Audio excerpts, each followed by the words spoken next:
This video is about the Second Vatican Council and liturgical music. What had begun with Guéranger and Pius X as a mission to renew the Church's sung worship had led ineluctably to a conflict between song and worship, between musicians and liturgists. It is that conflict that provided the backdrop for the decisions of the Second Vatican Council. The popular understanding of the Second Vatican Council has to do with three radical changes, or seemingly radical changes. The popular understanding led to that banned the singing of liturgical Latin, that it promoted the composition of new liturgical works in popular styles to replace plain chant, and that the Second Vatican Council championed the active participation of the congregation in liturgical music. That is the popular understanding. Did those things actually take place? We'll find out. But what's important for us in this beginning discussion of liturgical music is that Vatican II is the ultimate reference point for this class and for the Church today, because it is so important. But we must also understand that it was preceded and prepared for by three or four important documents beginning in 1903. In 1903, Pius X, who is Pope at the time, he issues a document that's called Tra le Sollecitudini in 1903, and it helped to define the purpose of the liturgy. It talked about the musical properties, what is proper and universal. It defined the purpose of liturgy as the glorification of God and the sanctification and edification of the faithful. He said that music must possess qualities proper to the liturgy. That is, sanctity and goodness of form must be holy, in other words, lacking in secular references, and must be true art. To be universal, sanctity and form must be evident to everyone in any culture. As you can imagine, that might be a very difficult thing, to be universal, so that sanctity and form must be evident to everyone in any culture. This document, Tra le Sollecitudini, is what's referred to as a motu proprio. It's a document issued by the Pope on his own initiative, and it's personally signed by him. And it is in this document that we have the first references to active participation of the people. This is 1903. The Church had never used these terms before. Imagine that. In nearly 1900 years of the Church's history, no emphasis in official documents had been placed on the participation of the people. The next document that we want to talk about, or the next documents, I should say, are issued by Pius XII. Pius XII was the Pope during the Second World War,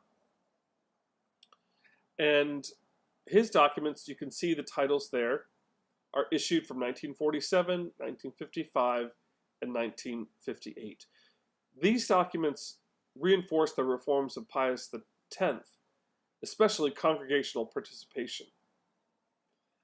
And some others relax some restrictions that have been placed on liturgical music.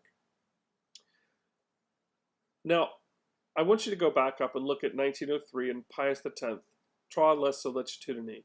This document is the result of the work that had begun with Don Guéranger and the monks that followed him, and the work that they had done to restore Gregorian chant and liturgical practice back in the early 1800s. And that opening quote that I read in the very first slide talked about how what had begun with Guéranger, it leads us to 1903, which then leads us to Pius XII, and that leads us to Sacrosanctum Concilium. This is the document that's released by the Second Vatican Council It's on the dogmatic constitution on the sacred liturgy. And chapter 6 is the one that deals with liturgical music. So this is a constitution. Basically, it's like the Constitution of the United States. It is a formative document for the Catholic Church. In this document, it talks that music is the preeminent fine art in the liturgy. It is the only one that does not merely adorn, but actively constructs the liturgy by animating its words. So let's now go back to those three popular understandings. Remember, we talked about the popular understandings was that the use of Latin had been banned. It had not been banned. We talked about that Gregorian chant was no longer to be used. It's actually to be given pride of place.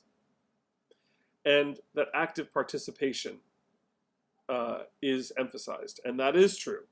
This is true in the popular understanding as well. Pay attention closely to the top of page 25 about the role of Latin, and at the bottom of page 25 about the role of Gregorian chant.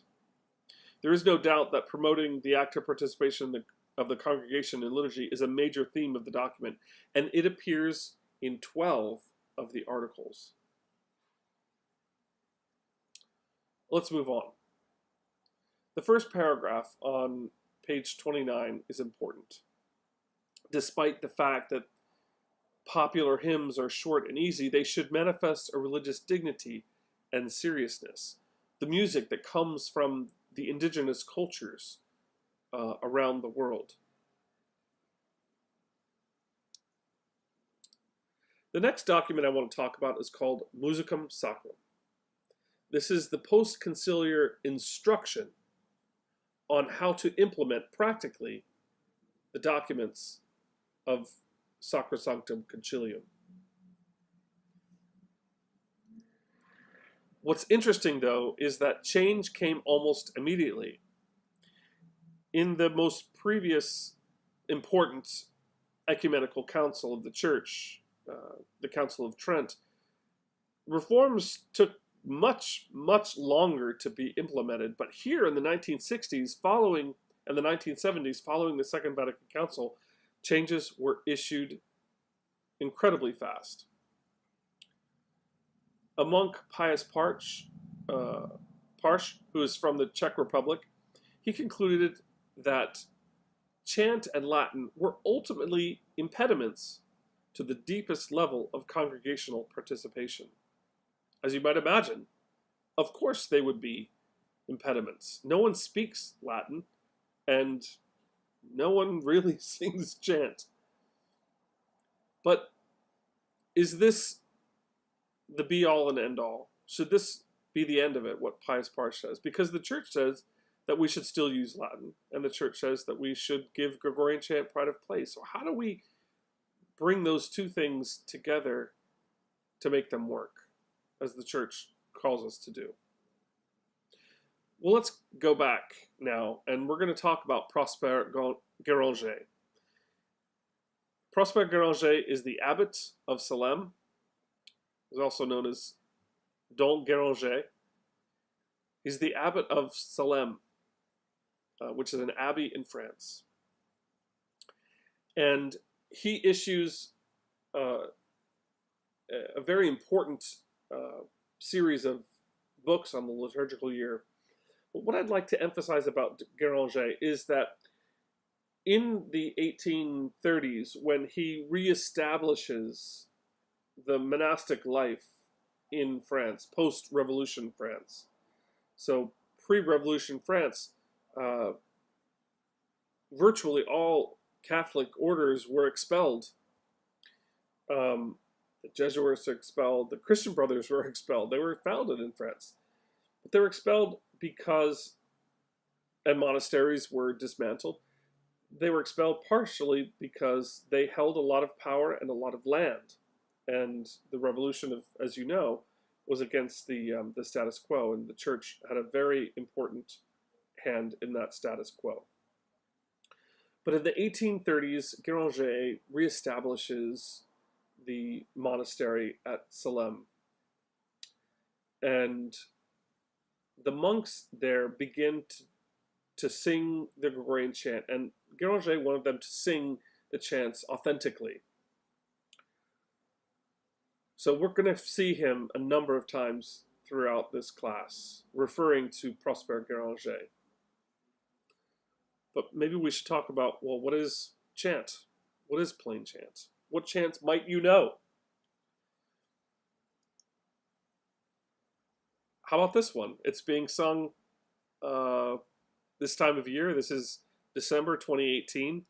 And this chant, O come, Emmanuel, and ransom captive Israel, that mourns in lonely exile here, until the Son of God appear. Rejoice, rejoice, Emmanuel shall come to you, O Israel. Most Catholics, this is probably the only chant that they know. Or perhaps they know the Lord's Prayer. Our Father, who art in heaven.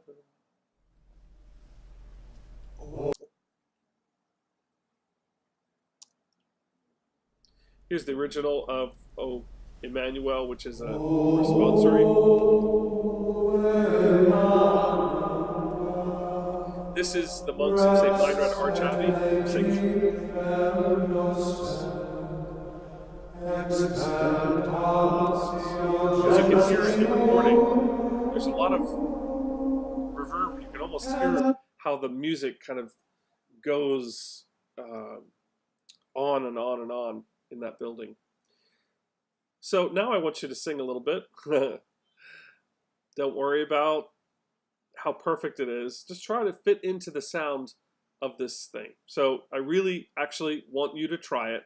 And the text is incredibly easy. Okay, it's ancient Greek, but the words are Kyrie eleison, Christe eleison, and Kyrie eleison. So you only really need to know 4 words to sing this. 3 words, actually. All right, so let's give this a shot.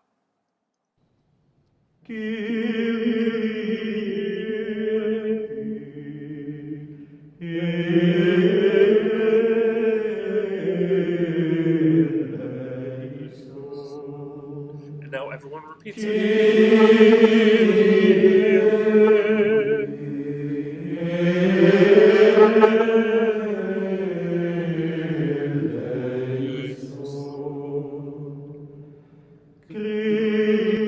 So you get the idea. Hopefully you tried that. If not, we'll get to try it all together. I'm sure at some point, many chants that we'll get to sing.